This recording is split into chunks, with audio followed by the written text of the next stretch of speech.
Well, good morning and welcome to Frankly Speaking here on WYDC TV Big Fox. I'm your host, Frank Acom, and we are broadcasting from the Hesselson studio here on Marcus Street in Corning. And what a show we have in store for you this morning. We have special guest, Drinald Bilcari. He wraps up our Steuben County Legislature primary interviews. He is running in the district of Irwin. We had his opponents on last week. What a week last week, huh? On Friday's broadcast, we had Congressman Nick Langworthy, who came in studio for an in-depth interview. If you missed it, because I couldn't highlight it ahead of time because of scheduling scenarios. So if you missed it, it is on YouTube. And also, the congressman was kind enough to share it on his weekly newsletter that he sends out to everyone. I thought that was very nice of him. Give Frankly Speaking some extra attention. So if you missed it, you can either click on it in the newsletter or find it on Big Fox's YouTube page. It was quite an interview. We also had former Congressman Joe Sempolinski, and that all the interviews are now up on our website, wydctv.com, or on our YouTube page. Okay, we are going to be talking about Iran. We do have some other updates as well when it comes to the Trump administration in general, the Democrats trying to find their message. We're going to be talking about that as well.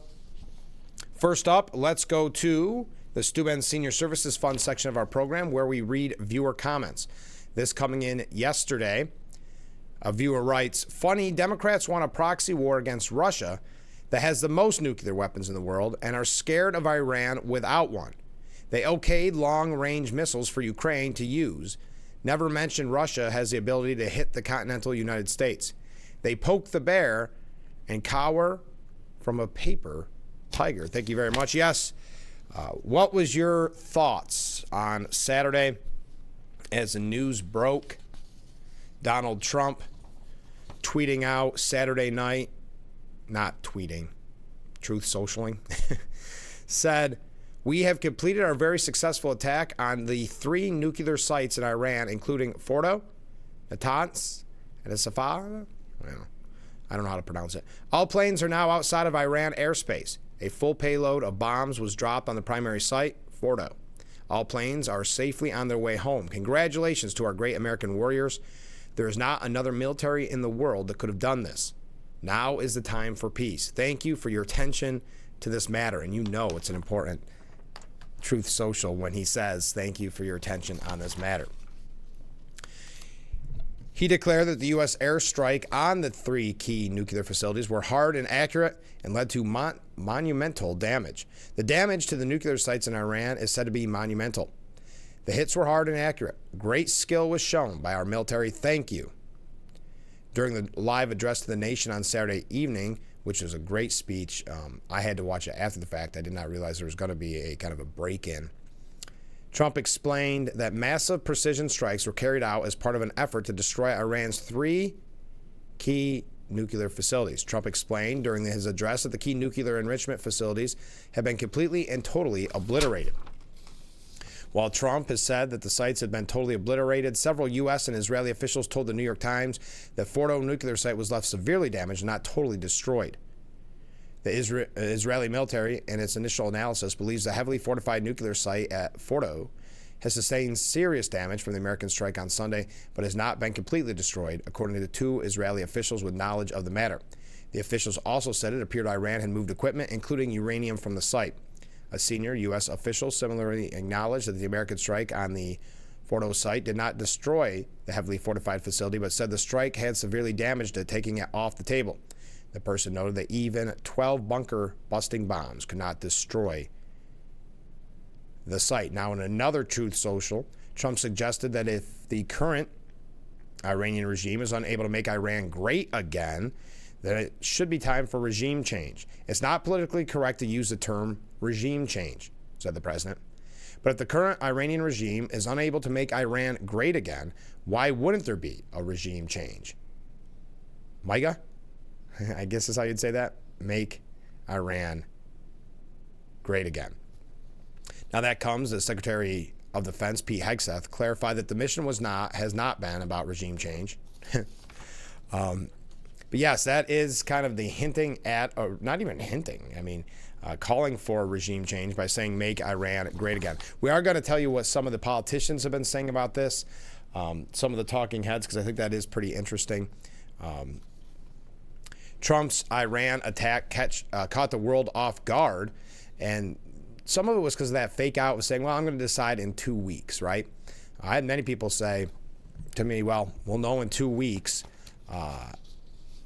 And little did we know that was used as a fake out.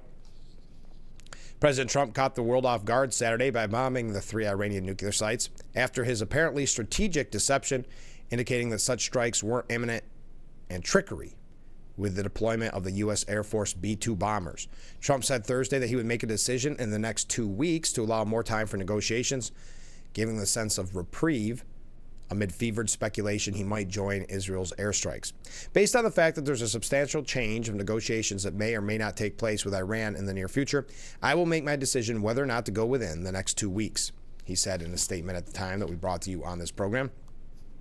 The timing was stunning, in part because 6 B-2 stealth bombers capable of carrying 30,000-pound bunker buster bombs had been tracked leaving Missouri early Saturday and were likely incapable of reaching Iran until late Sunday, according to published flight times. The B-2 is believed to be the main type of plane capable of delivering the 30,000-pound bunker buster bombs. Israel lacked the planes needed to drop the heavy bombs, and since last Thursday had been dropping less powerful 2,000-pound bombs. So a little bit of a deception there. Look at all these waves coming in. Thank you, everybody. Some comments. We'll get to those in just a moment. Iran ordered the closure of the Strait of Hormuz, putting 1/5 of world's oil supply at risk. Iran's parliament has voted to close the Strait of Hormuz. That's a big story breaking late last night. That is the shipping channel through which around 20% of the world's daily oil flows. The move, which would block $1 billion in oil shipments per day, is likely to send oil prices soaring. Brent crude oil, the international standard, jumped 3.9% to $80 a barrel on Sunday, while U.S. crude rose 4.3% to $77 a barrel. This really coming at no surprise. This was one of the things that needed to be taken into consideration. We had an opinion piece last week discussing this matter, and I know we had a viewer comment on this specifically, that was one of the concerns they had if we joined in the fight against Iran, the price of oil and what that would do to Trump's kind of legacy, if you will. Now, Iran's foreign minister also warned that the U.S. strikes will have, and I quote, everlasting consequences. The United States, a permanent member of the United Nations Security Council, has committed a grave violation of the UN Charter, international law, and the NPT by attacking Iran's peaceful nuclear installations, they wrote on Twitter. The events this morning are outrageous and will have everlasting consequences. Each and every member of the UN must be alarmed over this extremely dangerous, lawless, and criminal behavior. In accordance with the UN Charter and its provisions allowing a legitimate response and self-defense, Iran reserves all options to defend its sovereignty, interest, and people. Iran's Islamic Revolutionary Guard Corps warned that the U.S. should expect a response to its attacks, calling any retaliation by Iran, quote, legitimate self-defense, in a statement released on Sunday. The bases and locations used by the forces that carried out the attacks have been identified, they said in a statement. The U.S. bases were a point of weakness that increases the enemy's vulnerability, the statement read. Now, as of this morning, Iran's Supreme Leader Ayatollah al-Khamenei has not yet issued a response following the attack. However, one of his aides warned that the game is not over for Iran's nuclear program. Iranian President Mossad Pezeshkian reportedly told French President Emmanuel Macron during a call that the Americans must receive a response to their aggression. They also, in the media, in Iran's media, saying, you started it, we will end it, in a warning to Donald Trump. Also showing photos of U.S. military bases in the Middle East. Now, let's see, where is it here? I thought there was an exact quote, but again, Mr. Trump, you started it, we will end it. Well, Marco Rubio, and if anybody watched the Sunday shows, I know we have a whole list of some of the statements made by J.D. Vance, Marco Rubio. Well, Rubio warned Iran that if it strikes back, it will be, and I quote, the worst mistake they have ever made. Rubio saying on Sunday Morning Futures on Fox News, that was an Iranian choice. We didn't make that choice. Iran tried to play Trump similar to how they played every American president for the last 35 years. They did by playing games with Donald Trump. They made a huge mistake. If they retaliate, it will be the worst mistake they have ever made. Look, we could fly in and out of Iran at will. We went in last night. The president sent our military forces from halfway across the world, went in, conducted the operation, left, and not a shot was fired against us. They use diplomacy to hide behind and obfuscate and think they can buy themselves time. They think they're cute. They're not cute.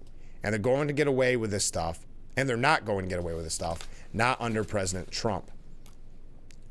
Now, as I mentioned, Iran seething with hatred. And the operation, because of the operation, and it's been dubbed Operation Midnight Hammer by the U.S., and again, Iran saying we will be held fully accountable. Now, some analysts have speculated that Iran could fire off attacks against U.S. bases or other military assets in the region. But Rubio saying of Iran, they are completely vulnerable. They don't control their own airspace. They can't protect their own airspace. They can't even protect their own leaders. So I think it would be a big mistake if they did anything against us. But look, they'll have to make that decision. Now, again, you do see the shutting down of the Strait of Hormuz, which will be financially a financial hit. Rubio also saying, I encourage the Chinese government in Beijing to call them about that because they heavily depend on the Strait of Hormuz for oil. If Iranian officials try to close the waterways, it will be another terrible mistake. It's economic suicide for them if they do it. He also stressed that this is not a war against Iran and denied that the U.S. is seeking regime change, even though President Trump hinted at his want for a regime change. Rubio saying that's certainly not the goal of what we're working on here. The goal, stated very clearly in a letter the president sent to the supreme leader, Ayatollah al-Khamenei. He also tore into Iran's troubled history, assessing that it's the sole source of instability in the entire Middle East, and the world's been paying a price for this for 40-something years. Imagine these people having a nuclear weapon. Just one nuclear weapon, or even the capability to being on the threshold of having a nuclear weapon.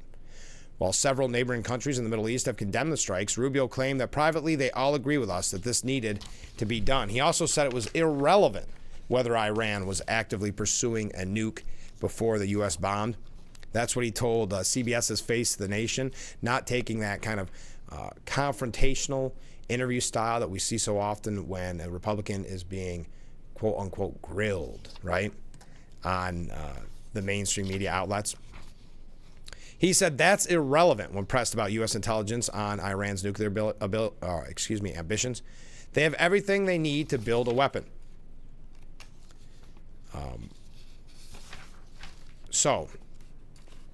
Now, Israeli Prime Minister Benjamin Netanyahu has already taken preemptive strikes against Iran, defended the move by claiming he has absolutely clear intelligence that Iran was working on a secret plan to weaponize the uranium. They had everything they need to build nuclear weapons, said Rubio. Why would you bury things in a mountain 300 feet under the ground? You don't need 60% enriched uranium. The only countries in the world that have uranium at 60% are countries that have nuclear weapons. Now, in all of this, the U.S. bases are now on high alert for possible retaliation. We're going to talk a little bit more about that. A lot of this is going to get into what others are saying, some of the talking heads, some of the op-ed pieces. It's not the only thing we're going to talk about this morning. I do have quite a few updates on the Democrat Party, who is, as we talked about with the former Congressman Joe Semplinsky, is in, well, to use their term, chaos. They're broke. They're struggling. We're going to talk about that. But I'd love to hear your comments. What was your initial reaction when you heard the news on Saturday that we had bombed those nuclear facilities? What is your reaction this morning? Where do you think this leads? As I mentioned, We'll be talking with Drinald Bilcari. He is the candidate for Steuben County Legislature, District 12. That's Irwin. That will wrap up our Irwin interviews. Don't forget, I know it's going to be brutally hot today and tomorrow, but I would encourage you, no matter where you're at, if you have a primary, to please get out and vote tomorrow. Tomorrow is primary day. I know we've been asked to vote, at least in Corning Painted Post, 3 times, twice for school budget, now for the primary. But this is, as we talked about with Joe Sempolinski, this is the kind of election, the primaries, that comes down to sometimes 1, 2, 3 votes. Percentage-wise, your vote matters perhaps more in these races than any other. And I know that sounds weird because your vote always counts, it always matters. But this is the kind of race, any of them, that can be decided by a handful of votes. That one person who helped get out maybe 5 more people than their opponents. And I know most, if not all, candidates are out knocking on doors or making their point, as today is really the last day to campaign. So please mark your calendar. Don't forget, it's a very important day. Tomorrow is primary day, and we'll be reminding you tomorrow as well. But right now it's time to take a break. Keep those comments, keep those waves coming in. We're just getting warmed up on this Monday morning, very hot Monday morning edition of Frankly Speaking. Stay with us. The Frankly Speaking Roof Cam, brought to you by Boss Security in Horseheads. Contact them today for all your business and home security needs. It looks hot out there, doesn't it? We are back, broadcasting live from the Hesselson Studio on Market Street in Corning. Let's go to some viewer comments during our Steuben Senior Services Fund section of the program. Steuben Senior Services Fund, empowering seniors to age at home. Jack writes in that he thinks that unless there's some Trump 3D chess going on, we better brace ourselves for tough financial roads ahead. And Mark writes in saying, in my opinion, after we bombed Iran, the fight has just begun over there. And over here, cyber attacks are warned, and they're going to shut down the waterways, as we mentioned, and also how many are in our country. Beware. To Mark's point, U.S. bases are on high alert for possible retaliation after Trump's Iran strikes. There's quite a few military bases that Iran may target. Also, Homeland Security warns of possible terrorist attacks in the United States following the strike on Iran. DHS warned officials to be on the lookout for Iranian-led attacks over the next 3 months by terror cells inspired to retaliate after Saturday night's strike. Quote, the likelihood of violent extremists in the homeland independently mobilizing to violence in response to the conflict would likely increase if Iranian leadership issued a religious ruling calling for retaliatory violence against targets in the homeland, said DHS in that bulletin. Along with the possibility of extremist attacks on U.S. soil, officials warned that the chances of both cyber attacks and anti-Semitic acts are likely to increase. Now, kind of speaking of that, and we're going to tell you some other updates, but in Manhattan, in our state of New York, in the city, hundreds took to the streets yesterday to denounce President Trump's decision to bomb Iran and pledged to march on the White House later this month. Fuming New Yorkers gathered in Times Square on Sunday afternoon to denounce President Trump's unilateral decision to bomb nuclear enrichment targets in Iran and pledged to march on the White House. Imagine being on that side of history, that you're that upset that this bombing was done to end Iran's nuclear weapons program. This is from AMNY, who, keep in mind as I read this piece, endorsed former Governor Cuomo for mayor, saying assembling in the crossroads of the world, it was as if the time had been reversed to the 1970s or the run-up to the Iraq War in March of 2003. Playing loud anti-war music from decades long since past and brandishing picket signs. The hippie movement was alive again as several hundred people made their feelings known on the United States' latest intervention in the Middle East. So this is like when we see the anti-Semitic protests on college campuses and they try to compare it to the Vietnam War protests. It's so weird, this romanticizing of the 60s protest movement. But when you have people that are upset, that are protesting because Iran potentially lost their nuclear weapons program, that isn't what I would consider a hippie movement. Wasn't it the hippies that wanted to end the potential for nuclear war? But this romanticizing. Well, I'll continue.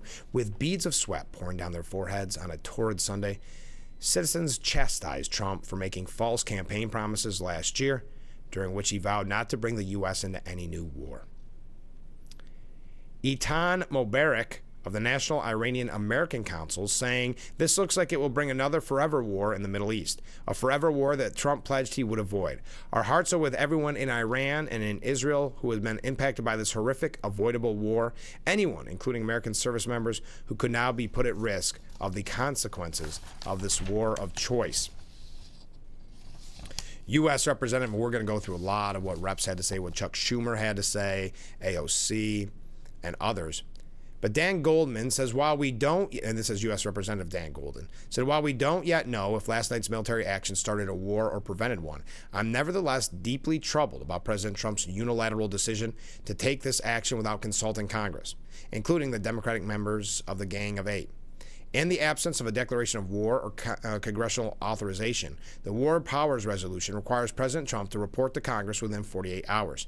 I intend to hold him accountable to his responsibility to share the latest classified intelligence, tactical and strategic considerations and results, and the legal justification for the administration's action. Our Senator, Kirsten Gillibrand, also voiced her outrage. I'm deeply concerned by President Trump's decision to unilaterally launch these attacks without seeking congressional authorization, as required by the Constitution. The Trump administration must fully explain to the American people the rationale for this military action and a strategy to avoid being mired in another Middle Eastern war, and it must give Congress a full intelligence briefing immediately. Meanwhile, protesters continued marching through Midtown Manhattan, chanting, "No war." They say they are not done, and for the third or perhaps fourth time in this article, they say, quote, they will march on the White House in Washington. Thanks, Dean Moses, who wrote that. Akin to the hippie movement. Your thoughts on that? Now, the Kremlin warned that other nations are ready to give Iran nukes, that a dangerous escalation has begun.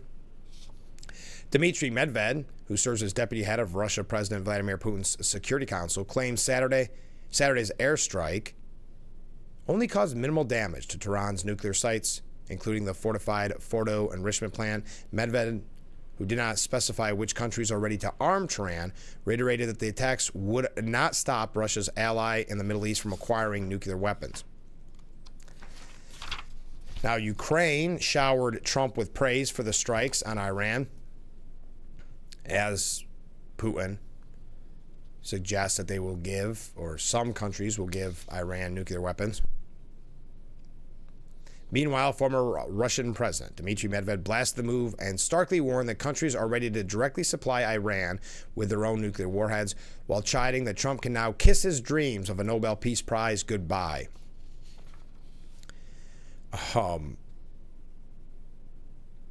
Now, according to, where is it here? Ukraine's foreign minister, as early as this spring, the United States warned Iran of the consequences in the absence of constructive steps. Iran is complicit in the crime of aggression against Ukraine. The Iranian regime is providing military assistance to Russia, including the supply of unmanned aerial vehicles and technologies that Russia consistently uses to kill people and destroy critical infrastructure. Throughout the war, Russia has turned to Iran and North Korea to resources to assist in its bloody invasion of neighboring Ukraine. When we come back, we're going to go through some statements, some opinion pieces. Again, this is not the only topic we'll be discussing this morning. I would love to hear your thoughts on it. I'm going to sneeze, so I'm going to take a quick break. Stay with us. The Frankly Speaking Roof Cam, brought to you by Boss Security and Horseheads. Contact them today for all your business and home security needs. We are back, broadcasting live from the Hesselson studio. So glad that you joined us this morning. Let's look at some statements that were made after the bombing in Iran. Congressman Nick Langworthy, who was kind enough to be our guest on Friday, and again, kind enough to share our interview in his weekly newsletter. If you did not see the interview, it is up on our YouTube page. He said, and this was sent out Saturday, today, President Trump acted with strength and clarity to eliminate a grave threat to our nation, our allies in the world. After Iran refused every diplomatic path and persisted in its dangerous pursuit of nuclear weapons, the president was left with no choice but to defend American interests and global security. We honor and salute the brave men and women of the United States military who executed this critical mission with precision, courage, and professionalism. By destroying Iran's nuclear sites, President Trump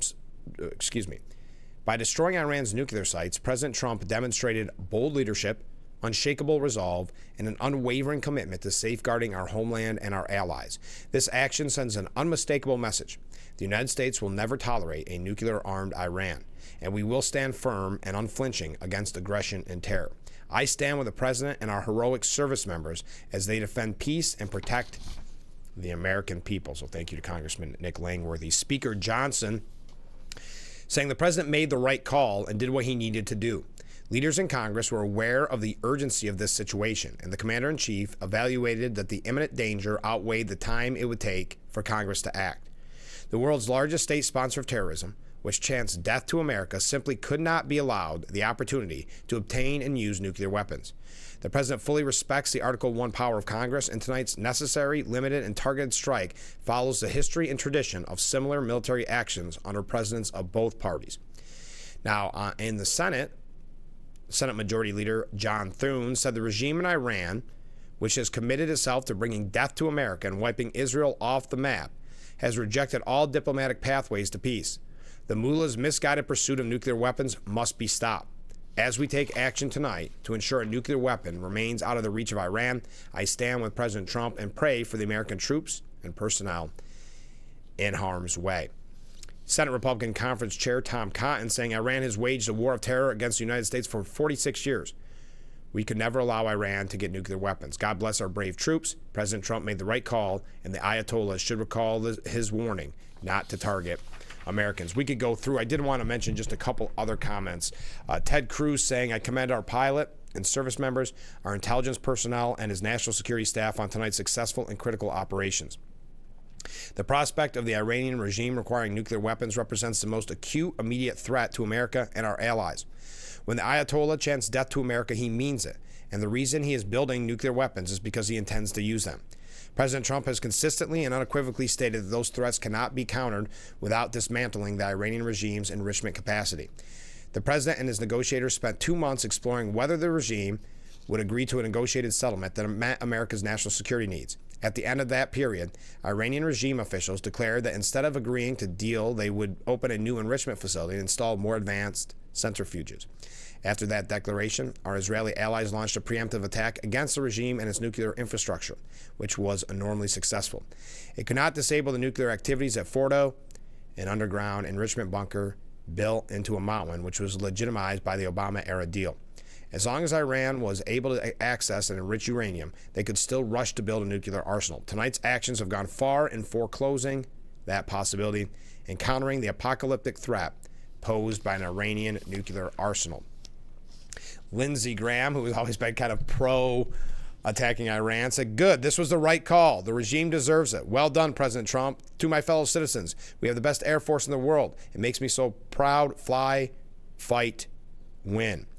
Democrat Senator John Fetterman, who has been very supportive of Israel, kind of bucking the normal Democrat talking points, much to the chagrin of Democrats, and that's why they start to question his mental health and things like that. But he said, again, John Fetterman, as I've long maintained, this was the correct move by the president. Iran is the world's leading sponsor of terrorism and cannot have nuclear capabilities. I'm grateful for and salute the finest military in the world. Now, I did not see a statement from Elise Stefanik. I'm not sure why that is. Maybe I went through this too quick, but I did want to mention, because there are a few, well, there's two people that people speculate are going to run for governor, one or the other. That's Elise Stefanik, who is the president's choice, and there's Mike Lawler. Mike Lawler did tweet out yesterday a message, and again, I just couldn't find Elise Stefanik. That's not saying it's not out there, it just wasn't on the list. Mike Lawler said President Trump made the right decision, and like when President Obama struck Libya, Syria, Pakistan, and Yemen, he did so under the terms of the 2001 and 2002 AUMF. War has not been declared. However, a nuclear Iran has been prevented. I fully support the president's decision. So those are some of the statements. Also, the president's team was on the Sunday shows. We'll talk a little bit about that. We're going to talk about what some of the negative comments. One last thing before we wrap up, and I think this is worth mentioning before we wrap up this segment. Franklin Graham said that President Trump needs wisdom and strength from God in making decisions on global affairs. He said, "Will you join me in lifting up President Donald Trump in prayers? From our earthly view, we see ominous storm clouds gathered around the globe. With Iran and Israel engaged in war, Russia and Ukraine in continued deadly conflict, China imposing an imminent threat to Taiwan, war in Sudan, and more, it seems as though the whole world is on the brink of fracturing. Our president needs wisdom and strength from God. The decisions he is called upon to make will affect each one of us, our country, and the entire world. I pray that God will direct his steps as he leads our nation through the most turbulent times we've experienced in decades." He concluded by quoting Matthew 24:7, saying, "The Bible tells us, for nations will rise against nations and kingdom against kingdom. Please pray for innocent people caught in the bombings and missile attacks. May God's protection be on the churches and the Christians in Iran, and may he protect the Jewish people, God's chosen people of Israel. My prayer is that the eyes of all who live in these countries will be open to the truth of God's word." So there you go. That's Franklin Graham. We've got some other comments. Wait to hear what Chuck Schumer, AOC, and that one mayoral candidate in New York had to say. We'll talk about that when we come back. Stay with us. You guys are being quiet this morning. Is it because it's so warm? You don't feel like talking politics when it's 90 degrees. I understand. But we're here for you anyway. Just sit back and listen. And we'll be right back with Frankly Speaking here on WYDC TV, Big Fox. The Frankly Speaking Roof Cam, brought to you by Boss Security in Horseheads. Contact them today for all your business and home security needs. We are back, broadcasting live from the Hesselson studio. Thank you so much for joining us this morning. If you watched the Sunday shows, J.D. Vance was on Meet the Press. He said, "We're not at war with Iran. We destroyed the Iranian nuclear program, and we did it without endangering the lives of American pilots." That's an incredible thing. We do not want war with Iran. We actually want peace, but we want peace in the context of them not having a nuclear weapons program. And that's exactly what the president accomplished last night. There's a lot. J.D. Vance was also on This Week. Rubio was on Face the Nation and on Sunday Morning Futures. If you would like to comment on those, if you happen to catch them, I'd love to hear from you. Again, we're not just going to talk about Iran this morning, but needless to say, it is a major, major topic. We may steer away from it in the next hour at the top and then get back into it, as we sometimes do with major stories. One thing we learned, that Trump was not too happy with Representative Thomas Massie, Classy Thomas Massie, the libertarian-leaning representative. Trump, who has long been annoyed by Massie in the past on a host of issues, ripped him as a pathetic loser. He said Massie is weak, ineffective, and votes no on virtually everything put before him. Rand Paul Jr. No matter how good something may be. Massie should drop his fake act and start putting America first, but he doesn't know how to get there. He doesn't have a clue. MAGA should drop this pathetic loser, Tom Massie, like the plague. The good news is that we have a wonderful American patriot running against him in the Republican primary, and I'll be out in Kentucky campaigning really hard. So this had to do with Massie getting together, being upset about the War Powers Resolution to rein in Trump's ability to strike Iran, and his opposition to the Big Beautiful Bill.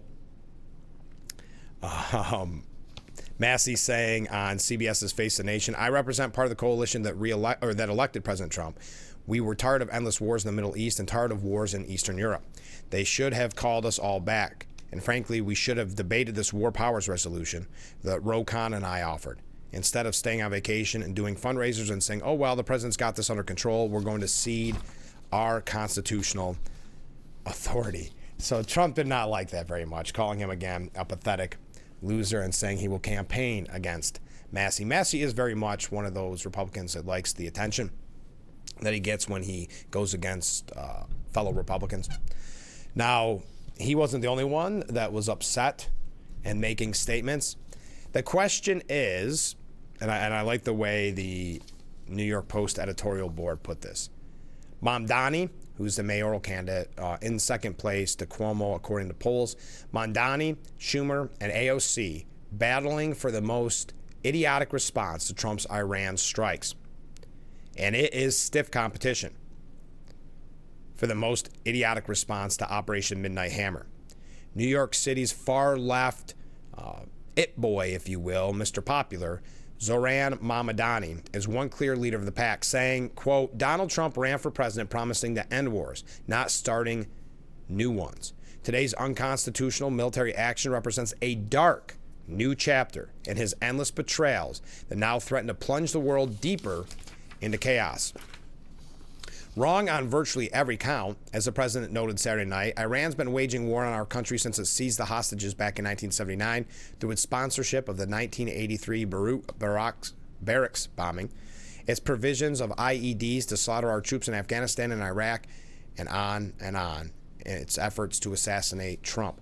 By finishing off Tehran's nuclear program, the Prez moved decisively to end Israel's strikes on Iran by eliminating their target.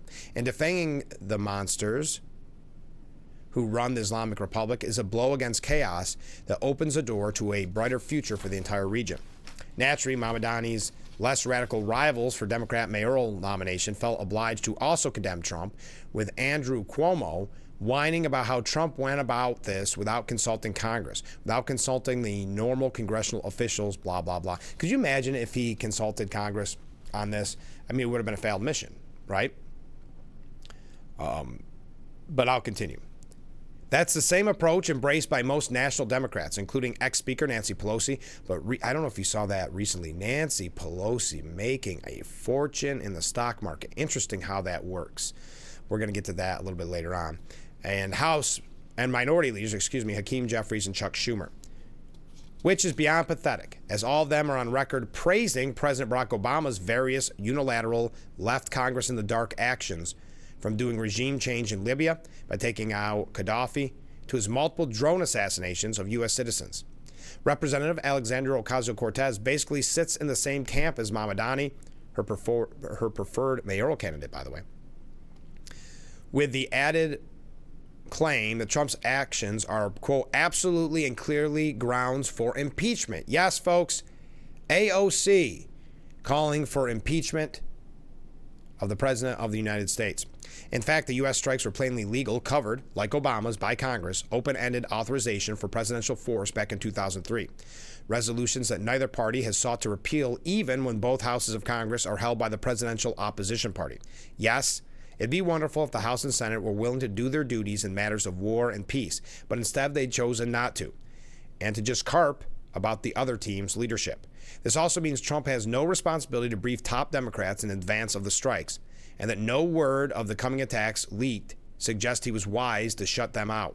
We certainly wouldn't trust the likes of Senator Adam Schiff to put the safety of Americans headed into a war zone above his partisan desire to undermine anything and everything Donald Trump is doing. Let us not forget the international contestants in the idiot sweepstakes. U.S. Secretary General Antonio Guterres, last seen thundering that Israel's strikes on Iran could ignite a fire no one can control, denounced Trump's dangerous escalation as a direct threat to international peace and security before droning on about supposed rules of international law.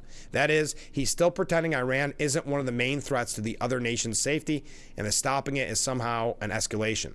Russia and China, of course, condemned the U.S. strikes, but all should note that that's literally the least they could do to support their ally, Iran.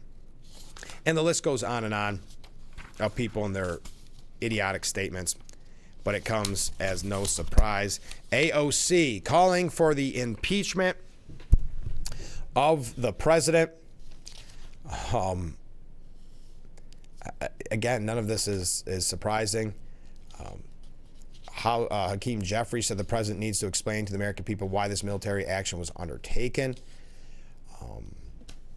So we have some other comments, but Jonathan Turley, who we mentioned quite a bit, the legal scholar, said these members would have to argue that this is high crime and misdemeanor under Section 4 of Article 2 of the United States Constitution.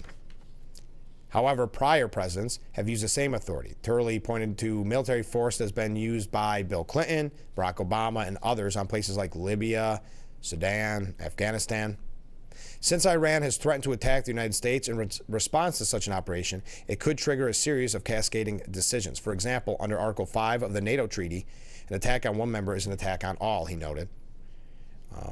Now, Firebrand, Representative Marjorie Taylor Greene, opposed the strikes, calling for peace. Let us join together and pray for the safety of our U.S. troops and Americans in the Middle East. Let us pray that we are not attacked by terrorists on our homeland after our border was open for the past 4 years and over 2 million gotaways come in, and that is a fair point. So Chuck Schumer also, as some have said, making a fool of himself in this, opposing the attacks. But again, no Democrats raising objections when Barack Obama did the same thing.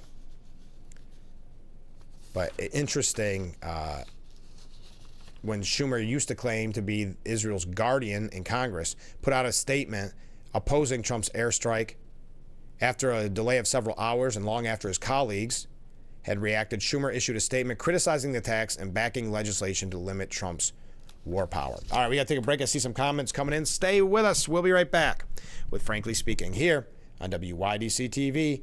Big Fox will be right back. The Frankly Speaking Roof Cam, brought to you by Boss Security and Horseheads. Contact them today for all your business and home security needs. We are back broadcasting live from the Hesselson studio. Don't forget, coming up in the next hour, right around 7:20, we'll be talking with Drinald Bilcari. He is running for Steuben County Legislature in the district that encompasses Irwin, and that will be wrapping up our Irwin discussions the day before primary day. Tomorrow is primary day. 3 people running in Irwin. Go to Steuben County's website, the Board of Elections, to find out if in your area there is a primary, because tomorrow is primary day, and I'm asking you all to consider, please, go out and vote. Let's go to the Steuben Senior Services Fund section of our program, where we read viewer comments. Mark writes in, I watched Fox Live about 12 hours yesterday, and on there they had the UN meeting. It was very interesting. Excuse me. Most of the countries said, I'm getting something in the back of my throat. Most of the countries said we did the right thing, but also they want peace, no more fighting. Yep, that's fair. Comment from a different viewer. Good morning, Frank. I grew up in a time where I was told if you didn't have anything good to say, it's best to say nothing. To say I'm not concerned would be an understatement. I have mixed feelings like I think most do. I'm just not sure it had to happen just yet. And then the shrug emoji. Thank you very much. Not shrug. I don't know if that's what you call it. The questioning emoji. Thank you very much. Democrat Representative Jim Hines on the State of the Union was asked by Casey Hunt, when we look at what the administration says that they have accomplished here, that they have set the program back significantly, that these strikes were successful, do you think the world is a safer place this morning than it was yesterday? Hines said, Casey, stop. Look, that's insane. That's insane. You don't need to be an intelligent professional to know that we have no idea whether these strikes were successful. Now, if what we're looking at is a big boom and a large hole in the ground, I have very little doubt that our bunker busters did a big boom and a very large hole in the ground. So condescending, so smug. They wonder why they lost in November. Whatever you think about the topic he's discussing, just the first of all, the way he words it. But if you're looking for is a big boom and a large hole in the ground, I have very little doubt that our bunker buster did a big boom and a very large hole in the ground. But we don't know, sitting right here now, whether the highly enriched uranium was in the Fordo facility or the other facilities. We have no word. Or we have no idea, excuse me. In the coming weeks, we will develop a more specific idea, but we have no idea in the world right now whether these strikes were in any way successful. Anybody who says that they have an idea whatsoever about whether these raids did anything other than create a big boom, so that was he thought he was really hitting home with that. And a lot of dust has no idea what they're talking about. So smug and condescending. Now, the New York Times was criticized. Listen to this. This is the New York Times. This gives you a look inside the media. The U.S. has officially joined Israel battling against nuclear power, right? The nuclear power Iran. And the New York Times was ready and waiting to wag a woke finger in the direction of Defense Secretary Pete Hegseth. In a Sunday news conference, Hegseth heaped praise on President Trump and the military campaign that saw 6 bunker buster bombs dropped. Quote, the operation President Trump planned was bold and it was brilliant, showing the world that American deterrence is back. Warning, when the president speaks, the world should listen, and the U.S. military, we can back it up. At one point, Hegseth casually called the B-2 pilots who dropped the 15-ton bombs on targets in Iran, quote, our boys on those bombers. So he said our boys on those bombers was instantly criticized by the New York Times. New York Times Pentagon reporter John Ishmay said in the briefing, Hegseth referred to B-2 pilots as our boys on those bombers. Yeah, both men and women have been trained to fly them. Not making this up. That's the New York Times. Now, I don't know the gender of the pilots, but that's not the point. For the New York Times to take away from what happened on Saturday and hear Pete Hegseth saying the boys and the bombers and say, well, you know, men and women have been trained to be pilots. One Twitter user saying, this is why people use the New York Times to line their bird cages. Another saying, yes, let's make sure to be politically correct at this serious time. One Twitter user saying, what an idiot. We women know exactly what Pete Hegseth meant. It's not clear whether any women took part in the 37-hour B-2 bomber raid. The New York Times making sure they prove yet again that they are woke and politically correct. Let's take a short break, and then we're going to wrap up hour number one. Stay with us. The Frankly Speaking Roof Cam brought to you by Boss Security in Horseheads. Contact them today for all your business and home security needs. We are back, broadcasting live from the Hesselson studio here on Market Street in Corning. Wrapping up hour number one, we were just laughing at the New York Times, who made sure, after Pete Hegseth discussed our boys in the bombers dropping the bunker busters, making sure, the New York Times making sure you know that men and women are trained as pilots. Well, the White House press secretary Karen Leavitt also demanded that CNN retract the story. So it's not just New York Times. CNN retracted a story on Sunday that claimed Senate Minority Leader Chuck Schumer and House Minority Leader Hakeem Jeffries were not briefed on President Trump's strike on Iran. The White House announced the success of the attack on Saturday. CNN reported that House Speaker Mike Johnson and Senate Majority Leader John Thune, both Republicans, were briefed on the strikes ahead of time, with Schumer and Jeffries, both Democrats, receiving notification only before the public announcement and well after the attack. This is fake news, said Carolyn Leavitt. The White House made bipartisan courtesy calls to congressional leadership and spoke to Chuck Schumer before the strike. Representative Jeffries could not be reached until after, but he was briefed. CNN, please retract. Now, CNN has not responded to comment. Another disastrous take on the strike. LA's Sheriff's Department. Now, you would think they have bigger fish to fry. LA Sheriff's Department has deleted a post calling the U.S. airstrikes on Iran's nuclear sites tragic. Our hearts go out to the victims and families impacted by the recent bombings in Iran. While this tragic event happened overseas, the Los Angeles County Sheriff's Department is closely monitoring the situation alongside our local, state, and federal partners. The post sparked immediate outrage and was allegedly updated to exclude the part sending condolences to the victims and families and calling the U.S. airstrike tragic. Why do they even feel the need, as the riots are still ongoing, costing taxpayers, I think I read today, about $30 million, and we'll talk about that in a little bit, the riots. They felt the need to weigh in on international affairs. Now, we have some opinion pieces on this. I do want to move along at some point. We may start the next hour moving along after I make a couple comments, one comment specifically about Iran, and then we're going to move along. We're going to hear from Drinald Bilcari. He's coming up in the right around 7:20 segment. So stay with us. Hour number one in the books. Hard to believe. Hour number two, mere moments away. Stay with us.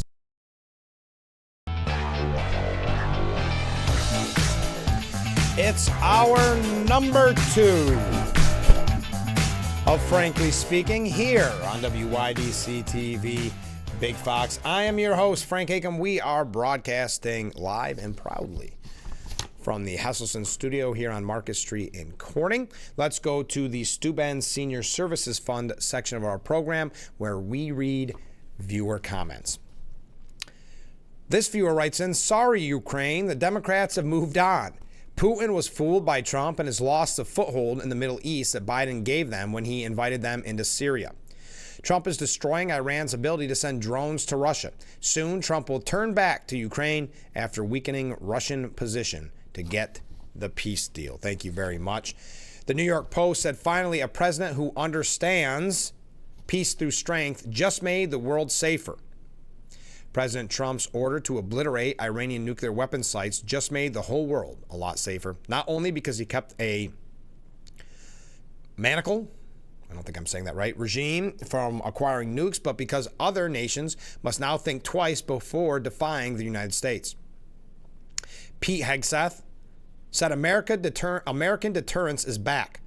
When this president speaks, the world should listen because the U.S. military can back it up. And indeed, U.S. military might is a thing to behold. What a refreshing change from the Obama and Biden years. Time and again, President Joe Biden issued a toothless, finger-wagging don't. Remember that? Almost becoming a joke, don't.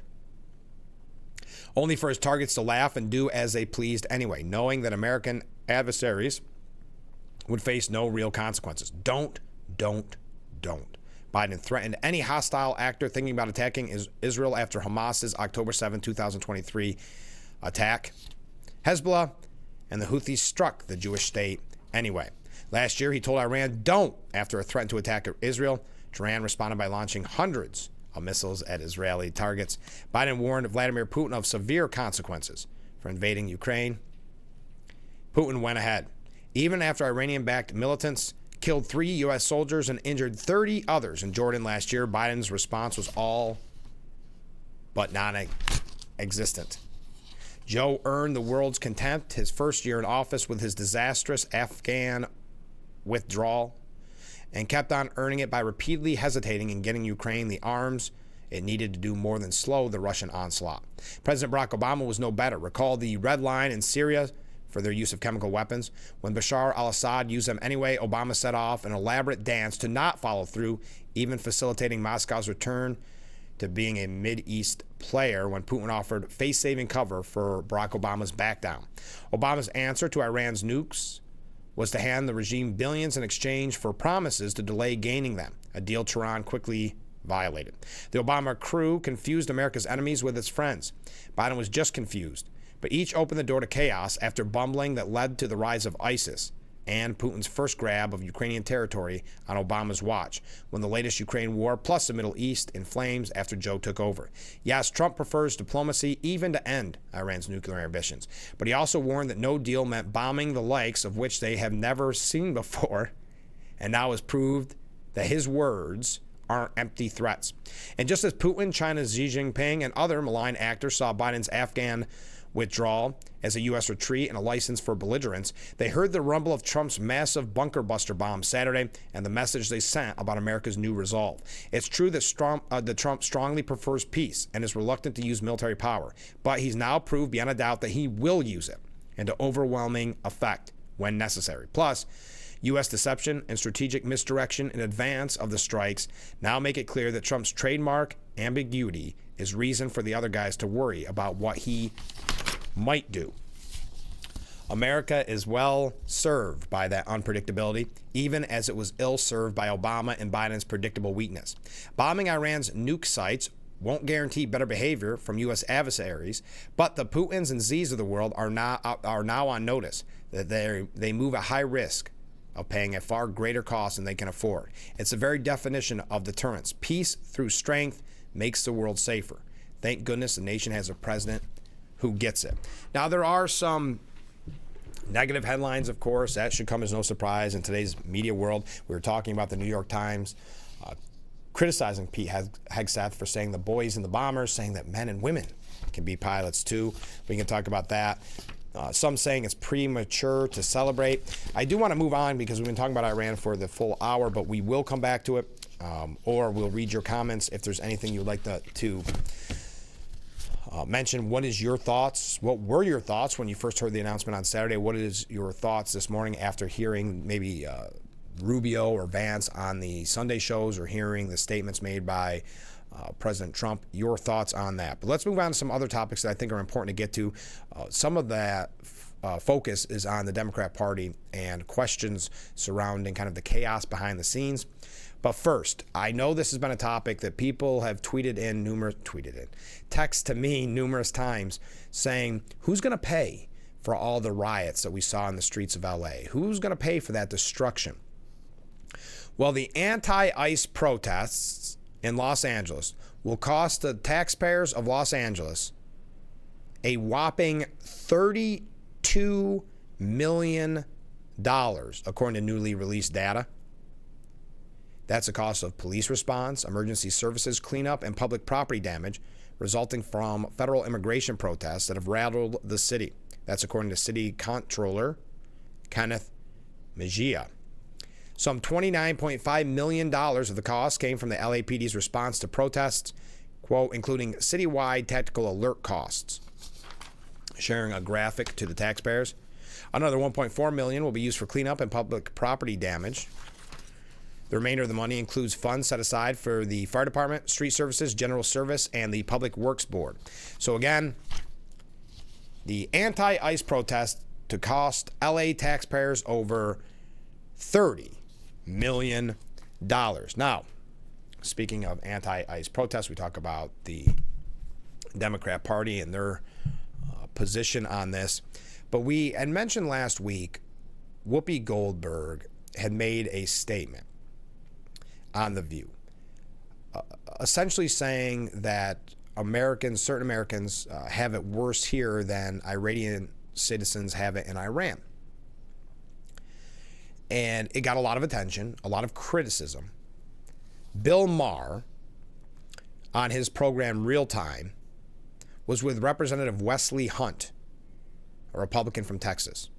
They both, now Bill Maher, of course, a far leftist, both hammered Whoopi Goldberg and The View after the co-host claimed that life for black Americans is equivalent to women living under Iran's oppressive, theocratic regime. Bill Maher claimed that Democrats took a step, quote, back to sanity after the New York Times took a more sensible, liberal, not crazy woke position on transgender issues.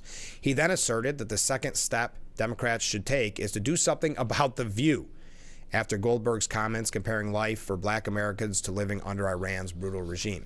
I would say that you've got to be careful, like Bill Maher saying, well, took a step back to sanity with that New York Times piece, kind of taking a different position on transgender issues. But then you see the New York Times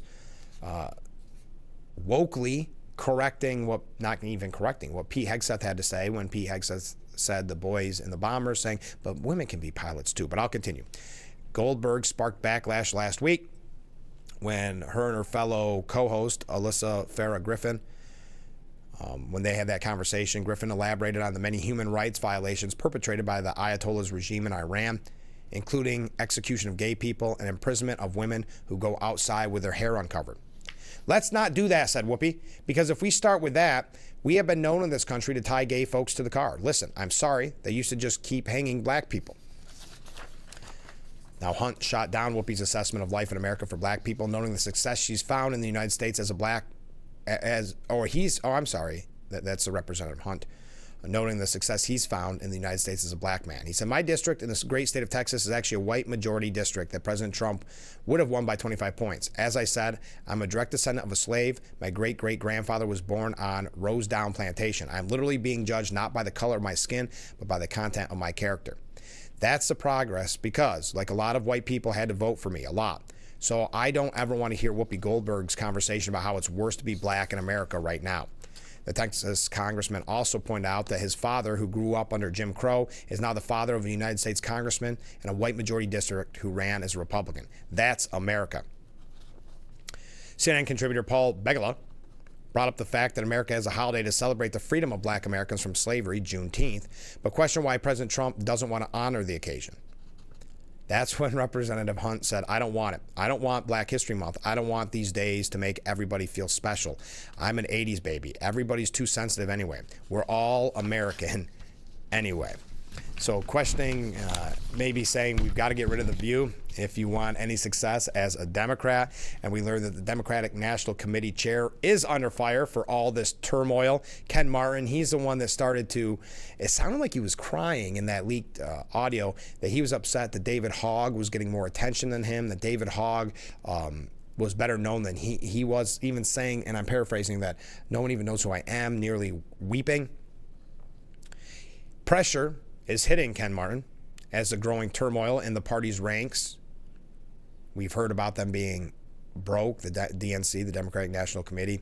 They're being broke. There's chaos behind the scenes. The committee is plagued by party infighting that has spilled out into the open in recent weeks. Last week, two influential union heads, American Federation of Teachers President Randy Weingarten and American Federation of State, County, and Municipal Employees President Lee Saunders, stepped down from their posts at the committee. Meanwhile, former Vice Chair David Hogg announced he would not run for his post again. The developments have painted a picture of weakness, barring Democrats from fully uniting behind Trump. Some critics argue the issues could be traced back to Martin, but others insist it's a reflection of the Democrat ecosystem as a whole. Yeah, I think it really is an ecosystem as a whole. I mean, I don't know how good of a job Ken Martin is doing, but they have struggled to get their messaging because you have the very, very far left has really taken over the message. That's why they have demanded more of the quote-unquote resistance, right? And that's why they're so happy with Cory Booker for speaking for 25 hours and 5 minutes, but accomplishing nothing. So a lot of hot air with nothing accomplished, which seems to be the Democrat platform, specifically during the resistance against Trump. Quote, Ken Martin is stepping into a really difficult situation right now, and I would say he was elected and they handed him a mop and a bucket, said Brian Lemick, a Democrat strategist. Martin assumed his position in the top role at the DNC in February after defeating Ben Wickler. We don't need to go through all this, but this is about the fourth or fifth article that we've had about the chaos behind the scenes. Even the New York Times reporting on it last week, but the chaos behind the scenes at the Democratic National Committee, and specifically criticizing the new chair, Ken Martin. He is taking a lot of heat. Perhaps Democrats don't believe he is doing enough. We've got a couple other things about the Democrat Party. I see a lot of comments coming in. Don't forget, coming up in about 8 minutes, we're going to hear from Drinald Bilcari. He is running in that primary for Steuben County Legislator. That's in District 12, which encompasses Irwin. So if you are a resident of Irwin, please tune in. Or if you know someone that's a resident of Irwin, please give them a call and let them know. We have posted all of our interviews online on WYDCTV.com. So if you want to learn about your candidates before you go into the primary booth tomorrow, yes, it is tomorrow. I know it's going to be hot. I'm asking you to not think about that. Bring a fan. There won't be the lines that you saw with the school budget. Get in and get out, but please vote in the primaries, because at the end of the day, it's just like Joe Sempolinski said on Friday, the numbers are so low when it comes to primary turnout. Don't be one of the people that stays home. Have a voice in what's happening at the Steuben County legislature, in the legislature. Have a say, because as we've mentioned, there's a lot of primaries this year. We'll read on tomorrow's program which areas are affected by it in Steuben County. And I'll try to get Chemung as well, but please get out and vote tomorrow. All right, let's take that break. A few more things here about the Democrat Party. We got a couple things here about Trump, and then we'll get back to Iran. Your thoughts when we come back. This is Frankly Speaking on WYDC TV, Big Fox.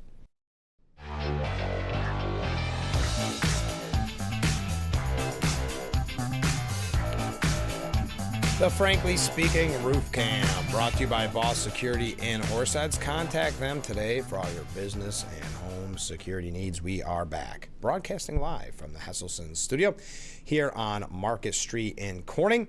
We're going to read some viewer comments. I see one came in right as I got back on the air. We will read that. Don't think I'm skipping anybody.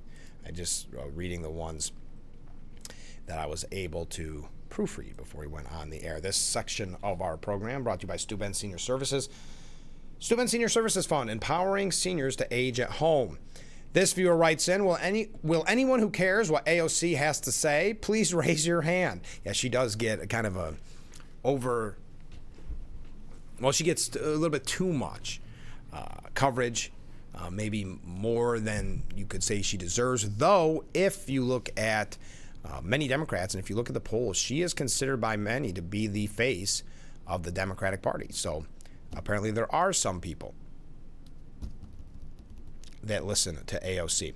Ken writes in, let's recap a couple of Trump's accomplishments in the first 150 days and the Democrat response to these things. So first up, Trump, the border is closed.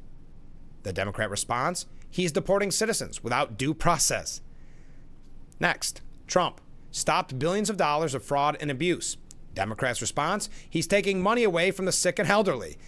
You're exactly right, Ken. They always push that. We've got a piece later on that says that by a representative saying we're not taking away Medicaid. But it's so predictable. Next up, Trump working to codify tax breaks for the middle class with a big, beautiful bill. Democrats' response, he's lining the pockets of his billionaire friends. You're spot on all these so far, Ken. Next up, Trump working with tariffs to equalize the world's trade with the U.S. and to bring jobs back to America. Democrats' response, he's creating a worldwide recession. And finally, Trump, he eliminated the nuclear threat to the world from Iran. The Democrats' response, he's usurping Congress and starting World War III. So does anyone see a pattern in the legacy media and the Democrats' response to Trump's achievements? Thank you very much, Ken, for putting that in such a succinct way. You are exactly spot on. Now, James Rosen, because we're talking about the chaos in the Democrat Party, and James Rosen writes, 1 year ago this month, attendees packed the 7,100 seats inside the Peacock Theater in L.A. to watch a parade of A-list celebrities, George Clooney, Julia Roberts, Barbara Streisand, unite in a common goal to raise more money for President Biden's re-election campaign than had ever been tallied for a single fundraising event. By that standard, the evening was a smashing success. Over $30 million, a record, was raised. The Associated Press reporting at the time how important the event was to his re-election bid could be seen in Biden's decision to fly through the night across 9 time zones from the G7 summit in southern Italy to Southern California to attend. Nothing was left to chance. Outside the Peacock, riot police ringed the Gaza protesters. Inside, the biggest weapon was rolled out. Former President Barack Obama appeared on stage with his old number 2. The pair of presidents interviewed by ABC late night host Jimmy Kimmel. Their reoccurring theme, a second Trump presidency would ruin America. Obama called the current moment a byproduct of 2016 when he said a whole bunch of folks sat out. Hopefully we have learned our lesson because these elections matter. When Roe v. Wade came up and the audience hissed, Obama scolded them, don't hiss, vote. Still sharp, still charming. The familiar smile still beguiling. The 44th president deployed all his gifts to urge the high rollers at the Peacock and by extension all Americans to support Biden with money and votes. The most precious commodities a civic-minded American can be asked to invest. The only problem was Biden, at the event's end, as he and Obama waved goodbye with Kimmel, the incumbent became catatonic. Just as he had 5 days earlier at a Juneteenth concert at the White House, his whole body froze as if immobilized by a science fiction ray gun. Obama had to guide his friend gently but firmly off the stage. As the Washington Post later reported, the commander-in-chief, the keeper of the nuclear option, appeared slow, frail. Even with Kimmel posing softball questions and Obama frequently interjecting to provide support, Biden struggled to explain key parts of his campaign platform, with attendees saying that the president frequently stumbled over his remarks, trailed off, or was simply confusing. And why do I keep this up? Because we know the whole story. James Rosen said, Obama's historic legacy won't rest entirely on the arc and perceptions of his presidency. His actions since 2017 matter too. And in covering for Biden for so long, Obama displayed a contempt for our democracy and his own party, unbefitting of a 2-term president. Jimmy Carter's post-presidency helped lift his standard in history. For Barack Obama, at least so far, the narrative runs in the other direction. So Hollywood and Obama should be judged for covering up Joe Biden's frailty. We've got some other Democrat updates, but coming up next, Drinald Bilcari running for Steuben County legislator in the district that encompasses Irwin. So if you are in Irwin or you know someone in Irwin, give them a call because tomorrow is primary day. So we are going to hear from Drinald when we come back. Stay with us. This is Frankly Speaking here on WYDC TV, Big Fox.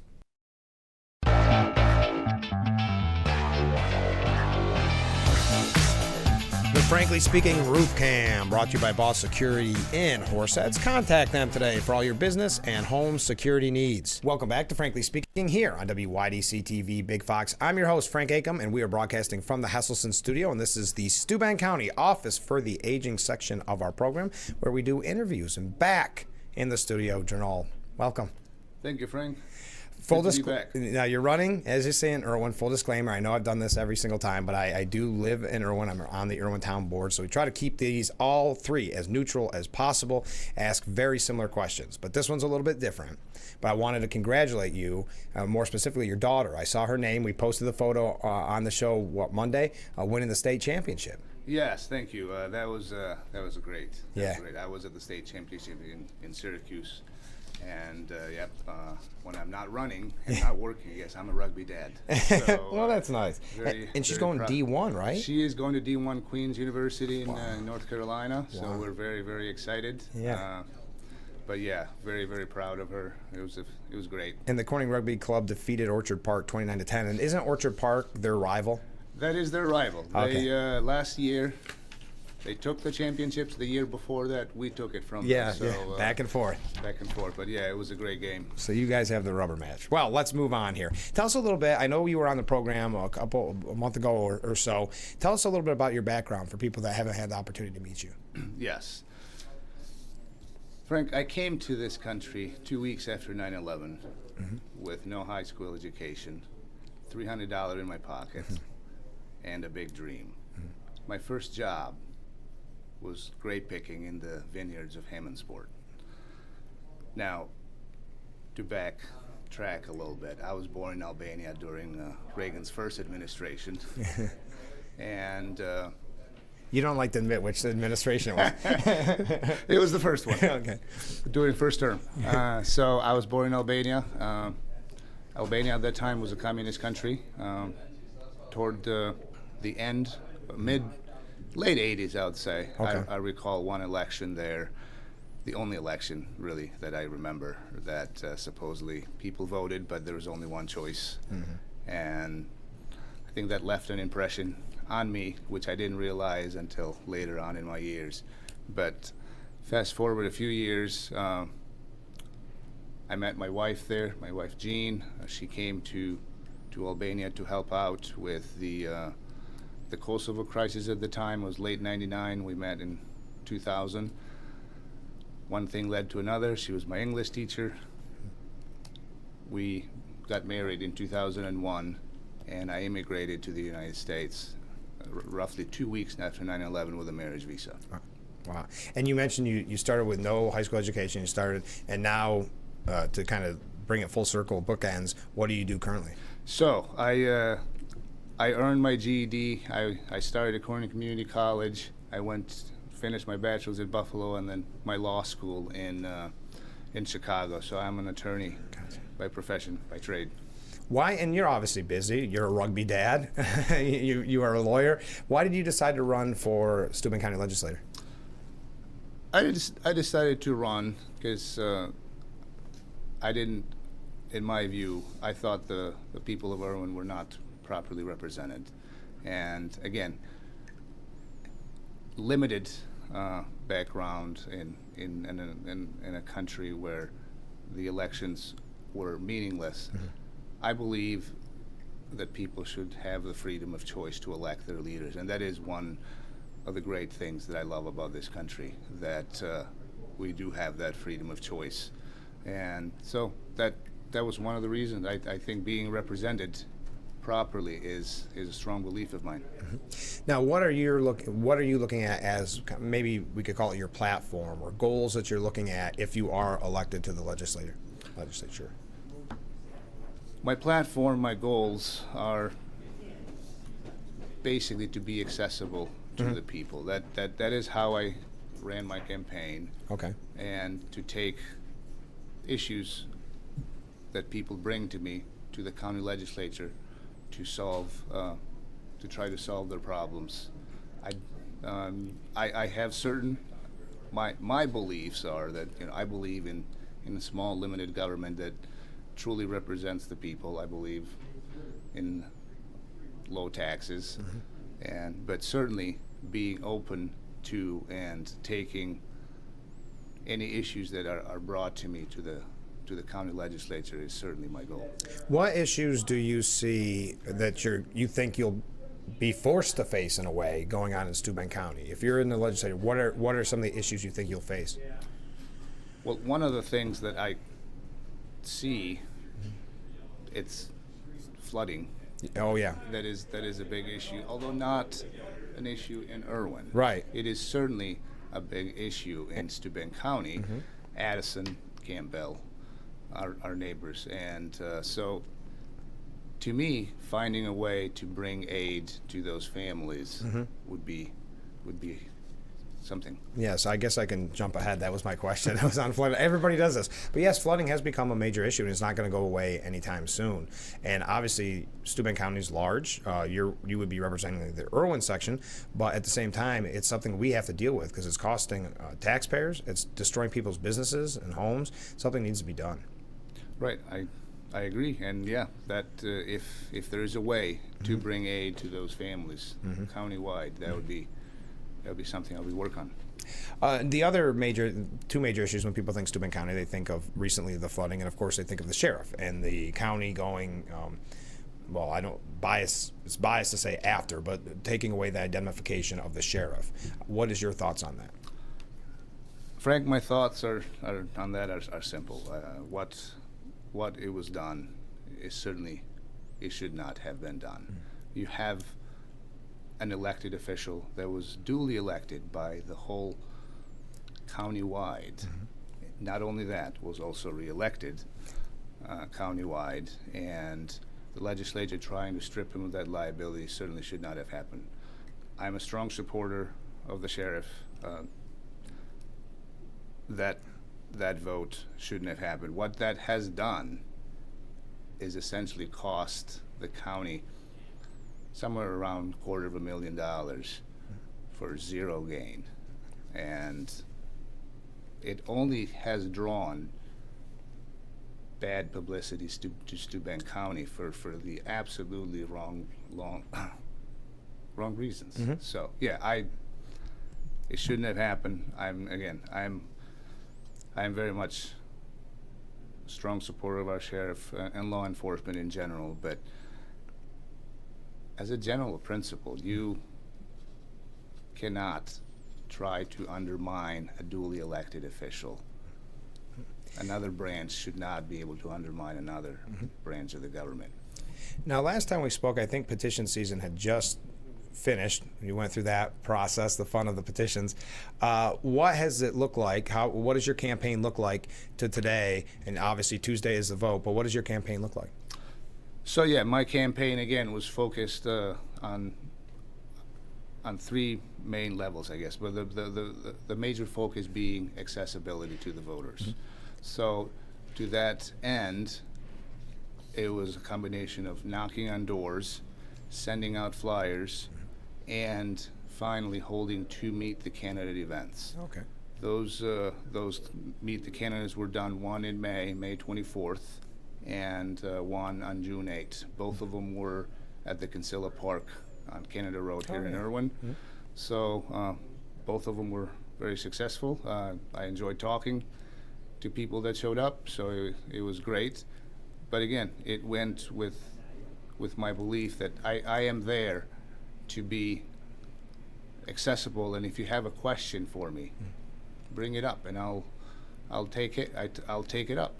And that's going to lead into another question in a second, but where's the best place for people to contact you? You have a Facebook page, correct? Yes, I have a Facebook page. There's my email as well, so drinaldbilcari@gmail.com. Okay. So if you have a question, reach out.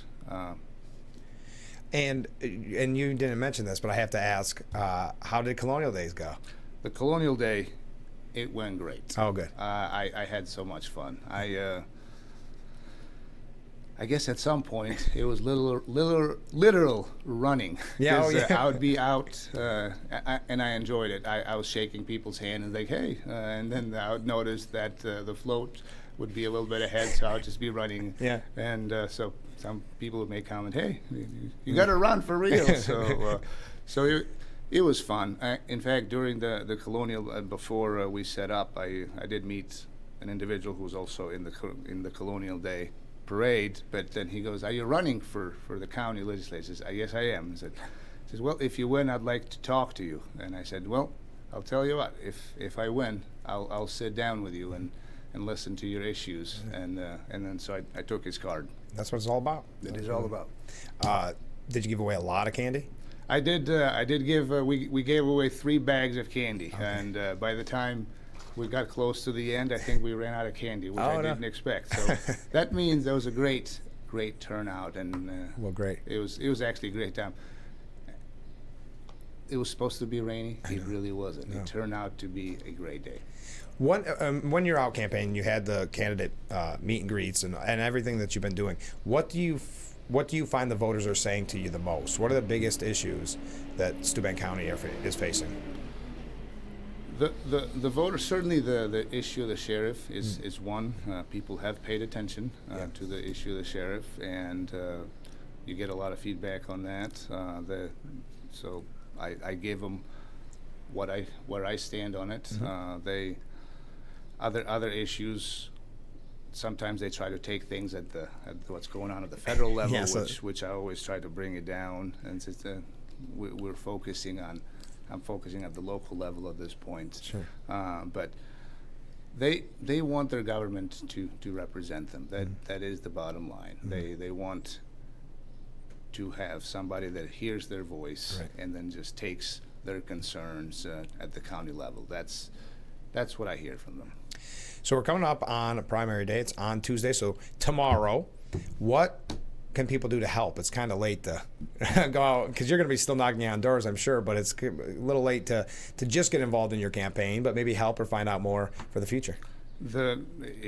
Certainly people can help by spreading, I guess, the news around. You can never. Turnout is going to be big. I mean, this is an important election. Well, it's going to be big, but not huge. I mean, it's going to come down. It's going to to be important. We'll put it that way. That's the better word. That is exactly what I meant to be by the word big. Yes, the turnout is going to be the most important factor.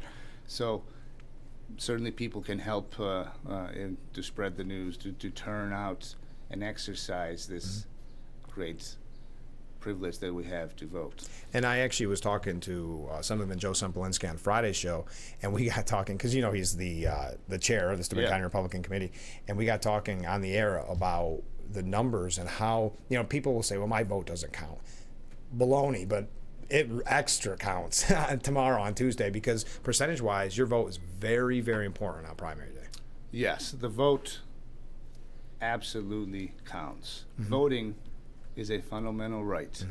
It's a very important right, and that is how we make our choices known. That's how we elect our leaders, and it is one of those privileges to live in this country that you can still have your vote to have that meaningful, that much of a meaningful of an impact. So yes, absolutely the vote counts. Please go out and vote. All right, final question of the primary season. What do you say to voters before they vote tomorrow? Please get out and vote. This is an important election. It's going to depend on your turnout. Exercise your fundamental right and vote. Drinald, thanks for being on the program these 2 times. I really appreciate it, and best of luck tomorrow. Thank you, Frank. Thank you for having me. Of course. We'll be right back with Frankly Speaking. Stay with us. The Frankly Speaking Roof Cam, brought to you by Boss Security in Horseheads. Contact them today for all your business and home security needs. We are back. I want to thank Drinald Bilcari for being on the program. He had messaged me. We recorded each of the candidates for Irwin. We recorded them the day before they would be broadcast. So Drinald actually recorded on Friday. And he got home and he realized he missed a very important point in his background story. And he wanted me to make this clear to you, the viewer. He said, 20 years ago, in the summer of 2005, I became a U.S. citizen, and it was one of the proudest days of my life. So thank you to Drinald for clarifying that. He just wanted to make sure that you were made aware of that. So if you have missed any of those interviews with the candidates for Steuben County Legislator in District 12, which is Irwin, or if you know someone that's in Irwin and you want them to be the most informed as they go into the voting booth tomorrow, you can go to our YouTube page or go to WYDCTV.com to find those interviews. Drinald's will be up probably by noon today at the latest, because we want to make sure that you, as has been the goal for a long time on this program, you go in from the day one, actually, I say a long time, from day one, that you go into the booth the most well-informed. Okay, it's time for Steuben's Senior Services Fund section of our program, where we read viewer comments, and let me say, we have a lot of them. Here we go. From the viewer writing in saying, it's too bad about the Democratic Party. How's that saying go? Go woke, go broke. Then go against America's best interests, supporting the enemy, supporting anti-Semitism protests, can't stand the police, can't stand legal immigration, can't stand a military parade, burning the American flag, and showing hatred towards everything you don't agree with. And you wonder why nobody wants to give you money to fund your party? Where's the feminists protesting for women's equality in women's sports? Nope, the Democrats are on the wrong side of that one too. They're even for biological men in women's sports. But you know, if they change their ways, then they would only prove that Trump was right about everything. They won't let that happen. They would rather double down and destroy their own party before they would give in and give Trump the satisfaction that he so deserves for making America great again. Nope, the Democrats are against that too. The last thing the Democrats would want is to make America great again. Thank you very much. Comment from, my mouse froze. Comment from a different viewer. I don't see why Schumer and Jeffries have a problem with the corrective action that President Trump gave Iran. It was a mostly peaceful bombing. I like that. A mostly peaceful bombing. Very clever. Another comment, why is the DNC broke right after cuts to USAID? Interesting point. Another comment from a different viewer. Good morning, Frank. Well, good morning. Unfortunately, there are many in our society who believe that it's okay to be a bully. Demonstrators are free to tear up streets. Iran is free to hate and destroy their neighbors, and the media is free to spread news that they know is false. I guess that we don't know what to do with our time now that we don't have to spend the day gathering food and water. I guess that we don't know what to do with our time now that we don't have to spend the day gathering food and water. Thank you very much. And finally, in this segment of viewer comments, I like this one. The fastest and best 2-hour concise news show in town. Thank you, frankly speaking. No, thank you. Thank you, the viewer. Thank you to everybody reaching out. I have other comments that came in after I came back from break. We'll get to those in here in just a little bit. Before we take another break, Pelosi, man, we got to figure out how to trade stock like Pelosi. She raked in millions last year, and her portfolio outperformed every large hedge fund with stunning returns. Representative Nancy Pelosi raked in between $7.8 million and $42.5 million last year, meaning her estimated net worth with venture capitalist hubby Paul Pelosi could now top out at $413 million, according to new financial disclosures. The staggering sum is an eye-popping jump from 2023, when financial disclosures showed the couple's net worth topping out at a possible $370 million. Pelosi's exact net worth is not known because lawmakers are only required to disclose ranges. Wow, that's a heck of a range, isn't it? 7.8 million to 42.5 million. Market research firm Quiver Quantitative estimates a single figure based on daily stock values it tracks placed the pair's 2024 worth at $257 million, up $26 million from a year earlier. All right, I heard the corning whistle. We will take a break. I know I'm running just a little late because we talked with Drinald quite extensively. All those interviews that we've been having lately. I mentioned, I'm very proud of this, that Congressman Nick Langworthy joined us in studio. And he included our in-depth sit-down interview, exclusive in-depth sit-down interview on his newsletter. That was very nice of him. All right, so if you missed it, you can go to either the newsletter or you can look it up on WYDCTV.com or on our YouTube page. We also posted Joseph Alinsky's interview from Friday as well. But we got to take a short break. I'll read some more viewer comments when we come back. This is Frankly Speaking here on WYDC TV. Big Fox, stay with us. Frankly Speaking Roof Cam, brought to you by Boss Security in Horseheads. Contact them today for all your business and home security needs. We are back, broadcasting live from the Hesselson studio. Let's go to viewer comments, brought to you by Steuben Senior Services Fund, empowering seniors to age at home. All right, Rick writes in, good morning, Frank. Well, good morning, Rick. Donald got me this time, no taco. Wow, I can't believe he dropped the big boy bunker bombs on Iran's nuclear facilities.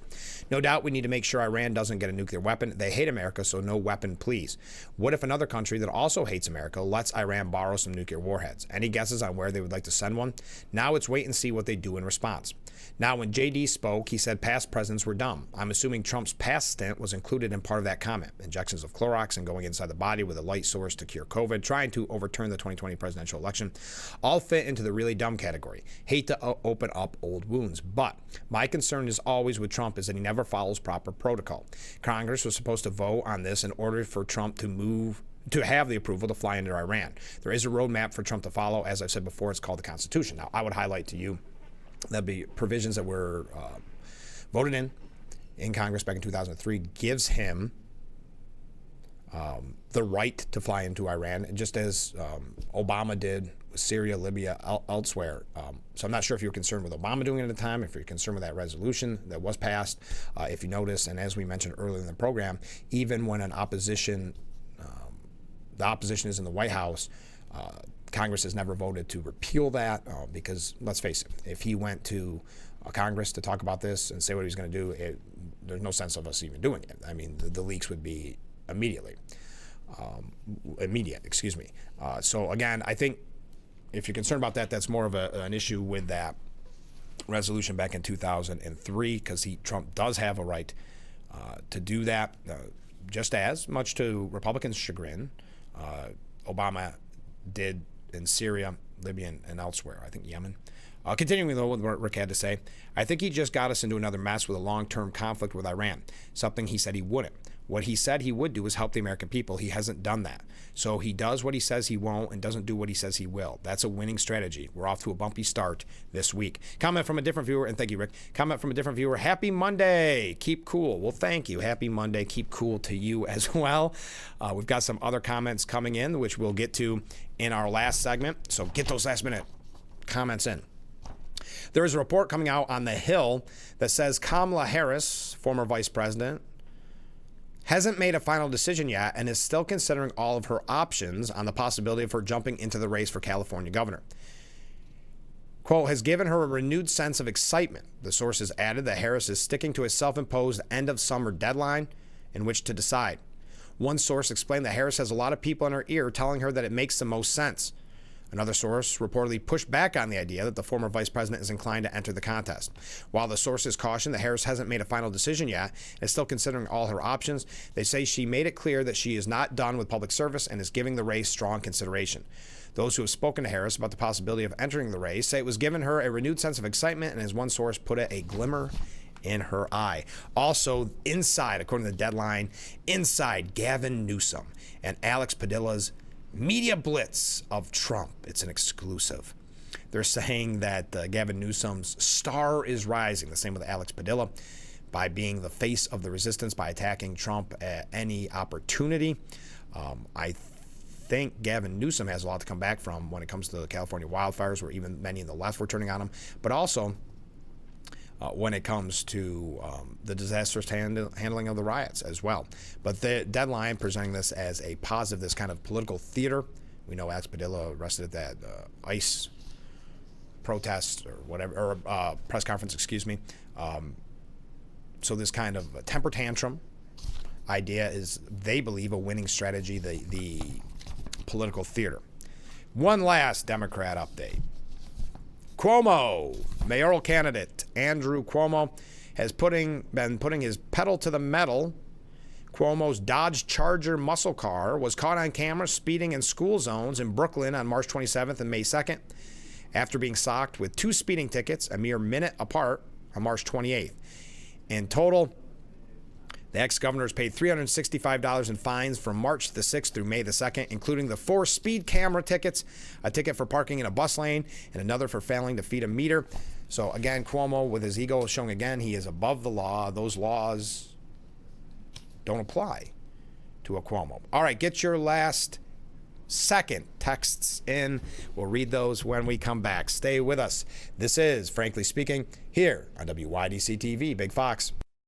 The Frankly Speaking Roof Cam brought to you by Boss Security in Horseheads. Contact them today for all your business and home security needs. We are back broadcasting live from the Hesselson's studio. Let's go to the Stu Ben Senior Services Fund section of our program where we read viewer comments. First up, Kamala raised and spent more money in a short period than any other candidate. Large amounts of money change hands, but not minds. Very nice. Almost sounds like a fortune cookie. Mark writes in, wow, the Democrat Party is going broke. I bet they will blame that on Trump. If they changed their foolish ways, they'd be better off. Thank you very much. Ken writes in, I think the Democrats' only reason for trying to stop MAGA is that they want to get back to, I don't know how I'm going to pronounce this, Madrar, making Democrats richer and richer. Thank you, Ken. And finally, what a perfect way to end viewer comments for today's edition of Frankly Speaking with this. Good morning, Frank. Well, good morning. Have a wonderful day. Love the show. Well, thank you very much. Thanks for tuning in. We appreciate that. A couple of articles here that we won't get a chance to get to, but there is a great one by Victor Davis Hanson at the New York Post if you want to find it in the opinion section. Trump's support keeps growing while Democrats howl at the moon. And he talks about Alex Padilla deliberately wore no identification, no advance warning. He would disrupt the briefing. He barged towards the podium and got exactly what he wanted. The media moment wish of getting essentially arrested. Cory Booker with a 25-hour filibuster that did nothing. The list goes on and on. The Trump counter-revolution barrels ahead. The people cheer and Democrats keep barking at the moon. Also, Brett Guthrie has an opinion piece. Brett Guthrie is a representative from Kentucky, and he's the chairman of the House Committee on Energy and Commerce. He said, don't fall for the lies about the GOP's plan for Medicaid. We're actually strengthening it. You can find that for yourself. Also, a federal judge denied detention for the alleged MS-13 gang member Kilmar Abrego Garcia. No surprise. A federal judge has denied the government's request to hold Garcia in continued detention while his criminal case proceeds. But as the Post editorial board says, Trump's getting the job done on deportations even without the mass raids. That does it for us today. Thank you for all the comments. Thank you for all the ways. We greatly appreciate it. And thanks to Drinald Bilcari for being our guest. He is running for Steuben County Legislature in the district that encompasses Irwin. Tomorrow is primary day. We'll be reminding you tomorrow, but make sure you put it in your calendar. We don't want you to miss it. Not a huge turnout typically for primaries. And I know you've been asked to vote 3 times in a month, 2 on the school budget, now on the primary. But I'm asking you, even with the heat, I'm asking you to get out and vote because your vote matters, and it matters a lot in the primaries. When you're talking such low voter turnout, percentage-wise, your vote matters a lot. And you could, I'm not exaggerating, you could make the difference. We could see races being decided by 1 vote, 5 votes, 10 votes, things like that. So please get out and vote. We'll remind you tomorrow as well. So tune in every weekday morning at 6 a.m. for Frankly Speaking, only on WYDC TV Big Fox. We'll see you tomorrow morning bright and early. Look forward to it already.